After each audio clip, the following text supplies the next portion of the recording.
કેમ છો વિદ્યાર્થી મિત્રો? આગળના લેક્ચરમાં આપણે સમઘટકતા વિશેનો અભ્યાસ કરતા હતા. તેમાં આપણે જોયું હતું કે સમઘટકતાના મુખ્ય બે પ્રકાર છે. પહેલું છે બંધારણીય સમઘટકતા અને બીજું વિન્યાસ સમઘટકતા. બંધારણીય સમઘટકતાના પાછા 5 પ્રકાર પડશે: શૃંખલા સમઘટકતા, સ્થાન સમઘટકતા, ક્રિયાશીલ સમૂહ સમઘટકતા, ટોટોમેરિઝમ અને મેટામેરિઝમ. તેવી જ રીતે વિન્યાસ સમઘટકતાના 3 પ્રકાર પડે છે: ભૌતિક સમઘટકતા, પ્રકાશ ક્રિયાશીલ સમઘટકતા અને સંરૂપીય સમઘટકતા. તો હવે આપણે સમઘટકતા વિશેનો અભ્યાસ કરીએ કે સમઘટકતા એટલે શું કહેવાય.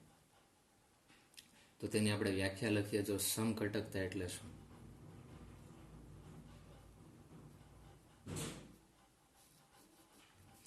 સમઘટકતા એટલે શું કહી શકાય? તમે આગળ ભણી જ ગયા છો કે જેમાં અણુસૂત્રો કેવા હોય? સમાન, પણ બંધારણીય સૂત્ર કેવા હોય? અલગ અલગ. તો લખીએ: જે કાર્બનિક સંયોજનોમાં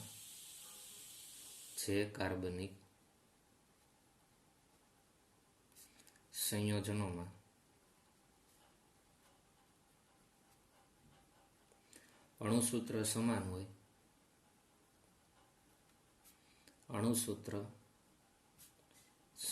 હોય, પરંતુ બંધારણીય સૂત્ર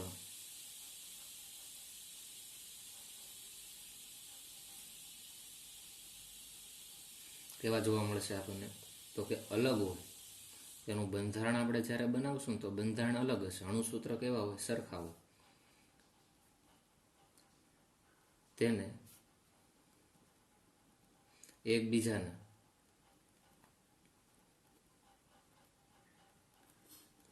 શું કહેશું? સમઘટકો કહે છે.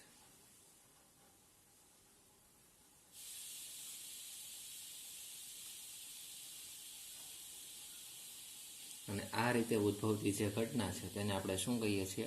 સમઘટકતા તરીકે ઓળખીએ છીએ. બરાબર? એટલું તમારે ધ્યાન રાખવાનું કે અણુસૂત્રો કેવા હશે? સમાન હોય. પણ તેના જ્યારે બંધારણીય સૂત્રો આપણે બનાવશું તો બંધારણીય સૂત્રો તમને કેવા જોવા મળશે? અલગ અલગ જોવા મળે. તો તેને આપણે સમઘટકતા તરીકે ઓળખીએ છીએ. હવે તેમાં પણ આપણે વાત કરીએ કઈ સમઘટકતા જોવાની છે. 2 પ્રકારની સમઘટકતા છે. તેમાં આપણે જોશું પહેલાં બંધારણીય સમઘટકતા અને તેના પેટા પ્રકાર. તો લખીએ.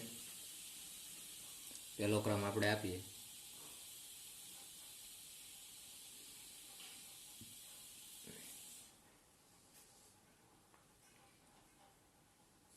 શું જોશું? બંધારણીય સમઘટકતા. બરાબર? બંધારણીય સમઘટકતામાં આપણે શું લખશું?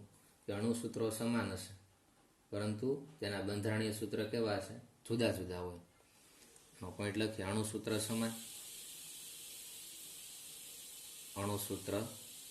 સમાન, બીજો પોઈન્ટ બંધારણીય સૂત્ર જુદા જુદા,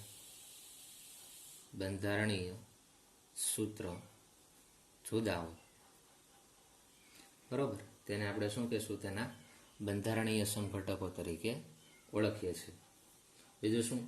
તો કે આમાં જે સમઘટકો તમે બનાવશો તે 3 થી વધુ કાર્બન ધરાવતા આલ્કેનમાં બંધારણીય સમઘટકતા જોવા મળશે. એટલે ઓછામાં ઓછા તમારે 3 કાર્બન તો લેવા જ પડશે. તો લખીએ: 3 થી વધુ કાર્બન ધરાવતા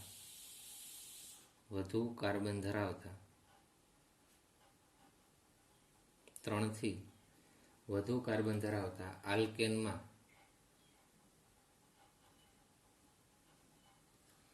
બંધારણીય સમઘટકતા જોવા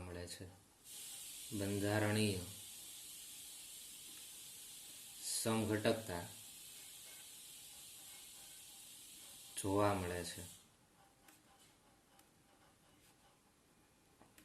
આ પોઈન્ટ ખાસ યાદ રાખવાનો. શું કે 3 થી વધુ કાર્બન ધરાવતા હોય તેમાં આપણને તેવા આલ્કેન સંયોજનોમાં બંધારણીય સમઘટકતા જોવા મળશે. તો હવે આપણે આ બંધારણીય સમઘટકતાના જે પ્રકારો પાડેલા છે તે એક પછી એક પ્રકારો જોઈએ. તો તેમાં જે પહેલો પ્રકાર એનો પડશે તે કયો છે? તો કે શૃંખલા સમઘટકતા. તો લખીએ પહેલો પ્રકાર. જો પહેલું શું આવશે? શૃંખલા સમઘટકતા. પહેલું શૃંખલા સમઘટકતા.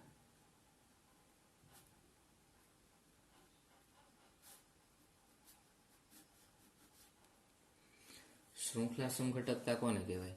તો કે અણુસૂત્રો તો કેવા રહેશે? સમાન જ રહેવાના છે. અણુસૂત્ર કેવા છે? પહેલો પોઈન્ટ લખીએ, અણુસૂત્ર સમાન.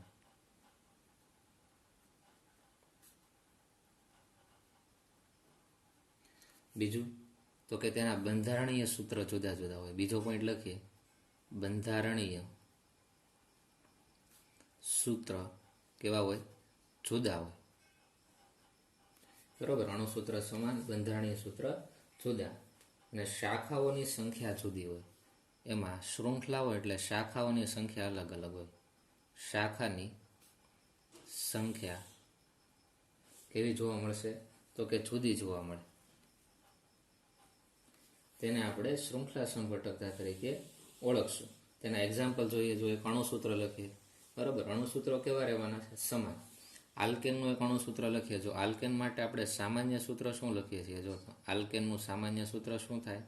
તો કે CnH2n+2. બરાબર, આ આલ્કેનનું સામાન્ય સૂત્ર છે. એક કામ કરીએ, એનની કિંમત આપણે 5 લઈએ તો જુઓ તો અણુસૂત્ર શું થાય? તો લખીએ અણુસૂત્ર કાર્બન, એનની કિંમત 5 એટલે C5. પછી હાઇડ્રોજન, એનની કિંમત 5 એટલે 5 દુ 10, 10 ને 2 12. તો અણુસૂત્ર થઈ ગયું જો C5H12. બરાબર. હવે આના ઉપરથી આપણે બંધારણો બનાવવાના છે. તો એક પછી એક આપણે બંધારણો બનાવી અને તેમાં આપણને શૃંખલા સમઘટકતા જોવા મળશે. તો જો કાર્બનની સંખ્યા અહીંયા કેટલી છે? 5. તો કઈ રીતે બનાવવા એ ખાસ અહીંયા ધ્યાન રાખજો. પહેલું આપણે બંધારણ બનાવીએ. તો 5 કાર્બન છે ને, તો પહેલાં આ રીતે 5 કાર્બન લખી નખાય. 1 2 3 4 અને આ 5. ક્લિયર છે? હવે શું કરશો તમે? તો કે કાર્બન કાર્બન વચ્ચે સિંગલ બોન્ડ દર્શાવશો, કારણ કે તેની વચ્ચે શું હોય? આલ્કેન છે એટલે કે સિંગલ બોન્ડ જ હોય. તો આ રીતે સિંગલ બોન્ડ દર્શાવી દો કાર્બન કાર્બન વચ્ચે. પછી હાઇડ્રોજનની સંખ્યા તમારે મૂકવાની રહે. તો કાર્બનની જેટલી સંયોજકતા બાકી રહે તેટલી સંખ્યાના તેમાં શું મૂકી દેશો? તમે હાઇડ્રોજન મૂકી દેશો. તો જો આ કાર્બન છે એની એક સંયોજકતા પૂરી થઈ, 3 બાકી છે, તો અહીં કેટલા હાઇડ્રોજન મૂકી દેશો? 3. આ કાર્બનની કેટલી સંયોજકતા પૂરી થઈ? તો આ 1 અને 2. 2 બાકી રહી તો કેટલી સંયોજકતા મૂકી દેશો? અહીંયા 2. એવી જ રીતે આ કાર્બનની 2 સંયોજકતા પૂરી છે, 2 બાકી છે, એટલે અહીંયા પણ કેટલા આવશે? 2. એવી રીતે અહીંયા પણ કેટલા આવશે? 2. પણ અહીંયા કેટલા આવશે? એક જ સંયોજકતા પૂરી થઈ ને, એટલે અહીંયા કેટલા આવે? 3. તો આ રીતે તેનું એક બંધારણ તૈયાર છે, જેનું આપણે નામ આપવું હોય તો આપી શકાય. 5 કાર્બન છે એટલે પેન્ટેન, અથવા તો આમાંય લખાય N પેન્ટેન. આ પહેલો સમઘટક બન્યો. બીજો આપણે બનાવીએ. જો તમે 5 કાર્બનને એવી રીતે ગોઠવો કે તેમાં શાખા પણ આવી જાય તો ગોઠવીએ. જો આ પહેલો કાર્બન, પછી આ બીજો કાર્બન, બરાબર. આ બીજા કાર્બન ઉપર હું એક શાખા મૂકી દઉં એટલે કે આ ત્રીજો કાર્બન, પછી આ ચોથો કાર્બન અને આ 5મો કાર્બન. હાઇડ્રોજન મૂકી દઈએ. અહીંયા કેટલા હાઇડ્રોજન આવશે? 3. અહીંયા કેટલા હાઇડ્રોજન આવશે? 3. અહીંયા કેટલા હાઇડ્રોજન આવશે? 3. આ કાર્બન ઉપર કેટલા હાઇડ્રોજન આવે? તો કે 1 2 અને 3 સંયોજકતા પૂરી છે, 1 બાકી છે એટલે 1 હાઇડ્રોજન અહીંયા. અને આ કાર્બન ઉપર તો કે 1 અને 2 સંયોજકતા પૂરી છે, 2 બાકી એટલે 2 અહીં. આ રીતે થઈ ગયું. ખ્યાલ આવશે? તો જુઓ તો આનું નામ શું થશે? તો કે આ બાજુથી આપણે ક્રમ આપશું તો આ પહેલો કાર્બન થાય, આ કેટલામાં થાય? બીજો. તો બીજા કાર્બન ઉપર શાખા છે માટે આનું નામ થાય 2 મિથાઇલ. આ શાખામાં CH3 છે ને, એ મિથાઇલ ગ્રુપ કહેવાય. અને 4 કાર્બન છે એટલે આપણે શું કહેશું? તો કે બ્યુટેન. 2 મિથાઇલ બ્યુટેન તરીકે ઓળખવામાં આવશે. બરાબર. આ બીજો સમઘટક બની ગયો. હવે તમને એમ થાય કે આ CH3 ને અહીંયાથી કાઢીને અહીંયા લખી નાખવું તો આ ત્રીજો બની જાય. પણ આનું આ સ્ટ્રક્ચર તમે અહીંયાથી અહીંયા લખો છો એમાં કંઈ ફરક ન પડે. જો આ CH3 ને તમે કાઢીને અહીંયા મૂકો તો આને પહેલો ક્રમ મળે, ના જો આને બીજો ક્રમ મળે, તો બીજા કાર્બન ઉપર મિથાઇલ જ થયું અને નામ બ્યુટેન જ થાય. એટલે એ સમઘટક ન કહેવાય. ખાસ ધ્યાન રાખજો. બરાબર. શૃંખલા તમને એમ થાય કે આ CH3 છે અને કાઢીને હું અહીંયા મૂકી દઉં તો હજી એક બની જાય, પણ એ રીતે તમે બનાવી શકતા નથી. તમારે શક્ય એટલા બંધારણ બનાવવાના જ છે, પણ એવું બંધારણ નહીં બનાવવાનું કે બીજી વાર રિપીટ થતું હોય, બરાબર. એટલે ઘણા વિદ્યાર્થીઓને એવી ભૂલ થાય કે આ CH3ને એકવાર હું અહીંયા મૂકી દઉં એટલે હજી એક શૃંખલા સમઘટક બની જાય, પણ આ બીજા કાર્બન ઉપર શાખા છે, તમે અહીંયાથી મૂકશો ને તો આ પહેલો અને આ બીજો જ થઈ જાય, બે સરખા થઈ જાય. એ રીતે તમે મૂકી શકતા નથી, બરાબર. પછી એક ત્રીજો આપણે જોઈ લઈએ. જો કાર્બનની સંખ્યા આપણી પાસે કેટલી છે? 5. એક કામ કરીએ, આ પહેલો કાર્બન, આ બીજો કાર્બન, આ ત્રીજો કાર્બન, અહીંયા ચોથો દર્શાવી દઈએ. અહીંયા કેટલામાં દર્શાવશો? 5. થઈ ગયા 5 કાર્બન. કાર્બન સાથે હાઇડ્રોજન જોડી દઈએ. કેટલા હાઇડ્રોજન આવશે? 3. અહીંયા કેટલા આવશે? 3. અહીંયા પણ કેટલા આવશે? 3. અહીંયા 3. અહીંયા એક પણ આવવાનો નથી. એટલું ક્લિયર થઈ ગયું તમને? બરાબર. તો આ રીતે તમારે સમઘટકો દર્શાવી શકાય. તો હવે જુઓ તો આનું નામ શું થશે? આ પહેલો કાર્બન, આ બીજો કાર્બન. બીજા કાર્બન ઉપર 2 વખત મિથાઇલ છે એટલે શું આવે? 2 2 વખત છે એટલે ડાયમિથાઇલ. Dimethyl 2 dimethyl propane. શું લખશો તમે? 2 ડાયમિથાઇલ પ્રોપેન. તો આ રીતે તેનું નામકરણ તમે કરી શકો, બરાબર. તો આ રીતે તમને ખ્યાલ આવશે કે ટોટલ કેટલા સમઘટકો બને છે. તો કે આના ટોટલ 3 સમઘટકો બને છે. હવે પોસિબલ નથી. જો તમે કોઈ પણ સ્ટ્રક્ચર બનાવશો, આનું હવે બીજું એક પણ બંધારણ બની શકતું નથી, બરાબર. એકવાર અહીંયા શાખા દર્શાવી દીધી, એકવાર ઉપર શાખા દર્શાવી. હવે આના વધારે સમઘટકો શક્ય નથી. તો આ વાત થઈ શૃંખલા સમઘટકતાની, બરાબર. તેના પછી આપણે આગળ વધીએ. ત્યારબાદ આપણે બીજી સમઘટકતા જોઈએ. બીજી કઈ આવશે? આ શૃંખલા સમઘટકતા કમ્પ્લીટ થઈ. હવે આવશે સ્થાન સમઘટકતા. તો 2 નંબરનો ક્રમ આપીએ. બીજો શું આવશે? હવે સ્થાન સમઘટકતા.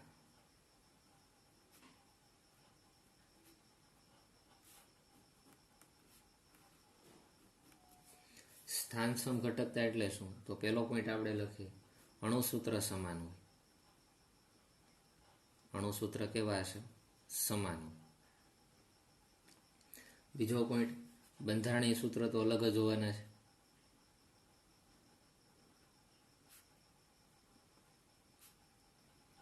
બંધારણીય સૂત્ર જુદા હોય. તેના પછીનો પોઈન્ટ કે ક્રિયાશીલ સમૂહના સ્થાન જુદા હોય. શું હોય? ક્રિયાશીલ સમૂહના સ્થાન જુદા હોય. ક્રિયાશીલ સમૂહ હોય એના સ્થાન અલગ અલગ થઈ જાય, બરોબર. તેને સ્થાન સમઘટકતા કહેશું. બીજું શું? તો કે આલ્ડીહાઇડ છે, કાર્બોક્સિલિક એસિડ છે, અને તેમના જે વ્યુત્પન્નો છે. બીજું તો કે સાયનાઇડ સંયોજનો છે. એ આ પ્રકારની સમઘટકતા દર્શાવતા નથી. ખાસ ધ્યાન રાખજો. કોણ કોણ? તો કે ક્રિયાશીલ સમૂહ છે આલ્ડીહાઇડ,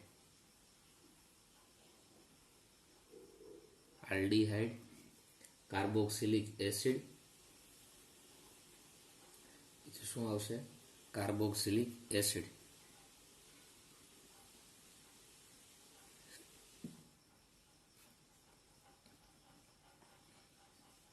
બીજું તો કે તેમજ તેના વ્યુત્પન્નો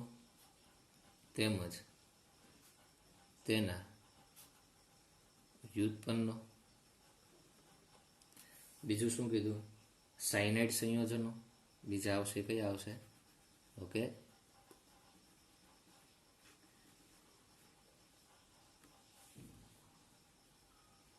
સાયનાઇડ સંયોજનો.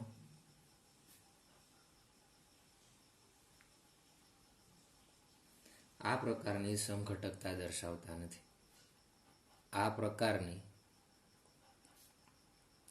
સમઘટકતા દર્શાવતા નથી, બરોબર. આ પ્રકારની સમઘટકતા તેમાં જોવા મળતી નથી. એક્ઝામ્પલ લઈએ આપણે. અણુસૂત્ર લખીએ C3H9 અને N. આ અણુસૂત્ર છે. આના આપણે સ્થાન સમઘટક બનાવવાના છે. આમાં કયો ક્રિયાશીલ સમૂહ તમને જોવા મળશે? તો આપણે પછી લખીએ. પહેલા કાર્બનની સંખ્યા લખી નાખીએ. જો કાર્બનની સંખ્યા કેટલી છે? 3. 1, 2 અને આ 3. અને તેની સાથે કોને જોડી દીધેલો છે? આ નાઇટ્રોજનને જોડી દી. હવે હાઇડ્રોજન મૂકી દઈએ, ઓટોમેટિકલી આખું સ્ટ્રક્ચર તૈયાર થશે. જો આ કાર્બન પાસે કેટલા હાઇડ્રોજન હશે? 3. આ કાર્બન પાસે 2. આ કાર્બન પાસે 2. બીજું એ કે નાઇટ્રોજન છે એ 3 સંયોજકતા ધરાવે. આ યાદ રાખજો. નાઇટ્રોજન કેટલા બોન્ડ બનાવે? 3. તેમાંથી એક બંધ બનાવેલો છે. કેટલા બાકી? 2. તો તમે ગણી શકો. જો કાર્બનની સંખ્યા કેટલી છે? 3. તો 1, 2 અને 3. હાઇડ્રોજનની સંખ્યા કેટલી? તો કે 9. 3, 2, 5, 6, 7, 8, 9. નાઇટ્રોજન છે એ. તો આ પહેલો બન્યો. હવે શું કરવાનું છે? જો શું કીધું? ક્રિયાશીલ સમૂહના સ્થાન જુદા જુદા હોય એમ કીધેલું છે. એટલે ક્રિયાશીલ સમૂહના આપણે શું કરવા પડે? સ્થાન બદલાવવા પડે. બરાબર. NH2 સમૂહ અત્યારે છે એ પહેલા કાર્બન ઉપર છે. જો NH2 સમૂહ છે પહેલા કાર્બન ઉપર. આપણે એક કામ કરીએ, NH2 ને અહીંયા બીજા કાર્બન ઉપર લઈ લઈએ. તો બીજું બંધન આપણે બનાવીએ. પહેલાં 3 કાર્બન તો આ રીતે લખશું. પહેલો કાર્બન, બીજો કાર્બન, આ ત્રીજો કાર્બન. પણ નાઇટ્રોજનને છે ને અહીંયા વચ્ચે મૂકી દઈએ. આખો NH2 અહીંયા આવી જશે. અહીંયા કેટલા હાઇડ્રોજન આવશે? 3. અહીંયા કેટલા આવશે? 3. અહીંયા કેટલા આવશે? 1. તો જુઓ તો થઈ ગયું આ રીતે. આને આપણે શું કહેશું? Propane 1 amine. 3 કાર્બન અને એમાઇન છે માટે પ્રોપેન 1 એમાઇન. જ્યારે આનું નામ થાય પ્રોપેન 2 એમાઇન. શું બોલશો? Propane 2 amine. એમ કે આ પહેલો ક્રમ છે, આ કેટલામો છે? બીજો. બીજા કાર્બન ઉપર એમાઇન છે માટે તેને કહેવાય પ્રોપેન 2 એમાઇન. તો આ તમે એક્ઝામ્પલના આધારે જોઈ શકો કે અહીંયા તમને ક્રિયાશીલ સમૂહ NH2નું સ્થાન પહેલા કાર્બન ઉપર જોવા મળે છે, જ્યારે અહીંયા NH2 ક્રિયાશીલ સમૂહનું સ્થાન તમને બીજા કાર્બન ઉપર જોવા મળે છે. તો આ રીતે તમને શું ક્લિયર થાય કે આ અહીંયા સ્થાન સમઘટકો છે કે જેમાં ક્રિયાશીલ સમૂહોના સ્થાન કેવા થઈ જાય છે? બદલાઈ જાય છે. માટે તેને સ્થાન સમઘટકતા તરીકે ઓળખી શકાય. સ્થાન સમઘટકતાના બીજા એક્ઝામ્પલ લઈએ. એક અણુસૂત્ર લખીએ. જો C4H8. C4H8. તો જુઓ તો કાર્બનની સંખ્યા કેટલી છે? અહીંયા 4 છે. તો પહેલાં કાર્બનની સંખ્યા મૂકી દઈએ. 1, 2, 3 અને 4. અહીંયા તમે જોશો આ કયું સામાન્ય સૂત્ર છે? જુઓ તો આ આલ્કિનનું સામાન્ય સૂત્ર તમને જોવા મળે છે. જો આલ્કિન એનું સામાન્ય સૂત્ર આમ થાય ને CnH2n. કાર્બનની સંખ્યા 4 એટલે કે Nની કિંમત 4 આવી. 4 દુ 8 એટલે હાઇડ્રોજનની સંખ્યા 8. એનો અર્થ એવો છે કે આલ્કિન છે. અણુસૂત્ર ઉપરથી તમને ખબર પડી જાય કે આ શું છે? આલ્કિન છે. કેમ કે આલ્કિનના સામાન્ય સૂત્રને આ અણુસૂત્ર શું કરે છે? અનુસરે છે. તો આલ્કિન હોય એનો અર્થ એવો છે કે કાર્બન કાર્બન વચ્ચે ડબલ બોન્ડ આવશે. બરાબર. એટલે કોઈ પણ બે કાર્બન વચ્ચે આપણે શું મૂકવો પડશે? ડબલ બોન્ડ મૂકીએ. તમે આ પહેલો અને બીજો આ સાઈડથી ક્રમ આપો તો આની વચ્ચે ડબલ બોન્ડ મૂકી શકો. આને પહેલો બીજો ક્રમ આપો તો આની વચ્ચે ડબલ બોન્ડ મૂકી શકો. બરાબર. કોઈ પણ સાઈડથી તમે મૂકી શકો. માનો કે હું અહીંયાથી ડબલ બોન્ડ મૂકું છું. અહીંયા 2 ડબલ બોન્ડ મૂક્યા. પછી વચ્ચે શું આવશે? બધે સિંગલ બોન્ડ. હાઇડ્રોજનની સંખ્યા લખી. અહીંયા કેટલી આવશે? 3. અહીંયા કેટલી આવશે? 2. અહીંયા કેટલી આવે? જો તો 1, 2, 3. 1 બાકી એટલે 4. અહીંયા કેટલી આવશે? તો કે 2. હાઇડ્રોજનની સંખ્યા પણ ગણી લો. જો 2, 3, 4, 5, 6, 7, 8. બરાબર. તો આનું નામ શું થાય? જો 4 કાર્બન છે, આ પહેલો કાર્બન છે અને પહેલા કાર્બન ઉપર ડબલ બોન્ડ છે એટલે 4 એટલે બ્યુટ 1 ઇન તરીકે ઓળખવામાં આવે. શું કહેવાય? બ્યુટ 1 ઇન. બરાબર. પછી આનું બીજું એક્ઝામ્પલ લઈએ. ડબલ બોન્ડને થોડાક ચેન્જ કરીએ. આ બેની વચ્ચે મૂકી દઈએ તો બીજું સ્ટ્રક્ચર મળે. જો કાર્બન કાર્બન, અહીંયા ડબલ બોન્ડ મૂકી. Carbon carbon. હાઇડ્રોજનની સંખ્યા મૂકી દઈએ. કેટલા હાઇડ્રોજન આવશે? 3. અહીંયા કેટલા આવશે? 1. અહીંયા કેટલા આવશે? 1. અહીંયા કેટલા આવશે? 3. જો તો અણુસૂત્રને અનુસરે છે આ બંધારણીય સૂત્ર. કાર્બનની સંખ્યા 4 છે. હાઇડ્રોજનની સંખ્યા ગણો તો 3, 4, 5, 6, 7, 8. હાઇડ્રોજનની સંખ્યા 8 છે. અહીંયા તમે આ સાઈડથી ક્રમ આપો અથવા આ સાઈડથી ક્રમ, બંને સાઈડથી સરખો જ મળે. બીજા કાર્બન ઉપર ડબલ બોન્ડ દેખાય છે માટે નામ આપણે લખીએ તો નામ થાય બ્યુટ 2 ઇન. આ નામ શું થશે આનું? બ્યુટ 2 ઇન. ખ્યાલ આવશે? તેના પછી બીજું એક્ઝામ્પલ જોઈએ. જો અણુસૂત્ર લખીએ. C3H7 NO2.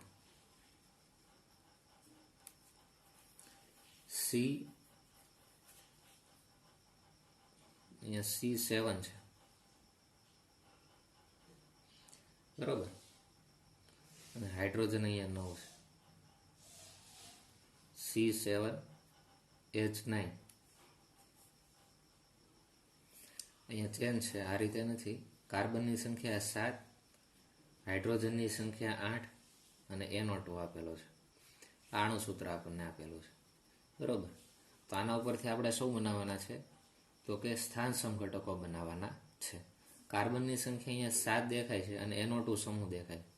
એનો અર્થ એવો કે અહીંયા 6 કાર્બનવાળી બેન્ઝીન રિંગ એક તો હશે. શું હશે? 6 કાર્બનવાળી આ રીતે બેન્ઝીન રિંગ. બીજું શું? તો કે 7 કાર્બન છે, આ 7મો કાર્બન લખી નાખે. હાઇડ્રોજનની સંખ્યા કેટલી હોય? જો જ્યાં તમને કાર્બન દેખાય ને ત્યાં એક હાઇડ્રોજન હોય, બરોબર, એ ભૂલાય નહીં. એક અહીંયા હાઇડ્રોજન નહીં હોય, કેમ કે અહીંયા રહેલા હાઇડ્રોજનનું વિસ્થાપન આ કાર્બન કરી નાખે. તો જુઓ તો કાર્બનની સંખ્યા કેટલી થઈ? 1, 2, 3, 4, 5, 6 અને આ 7મો કાર્બન. 7 કાર્બન થઈ ગયા. પછી હાઇડ્રોજનની સંખ્યા, તો કે એક હાઇડ્રોજન અહીંયા, એક અહીંયા, 2, 3, 4, 5 અહીંયા નહીં હોય. કેટલા વધ્યા? 3. 5 ને 3 8, તો અહીંયા 3 મૂકી દો.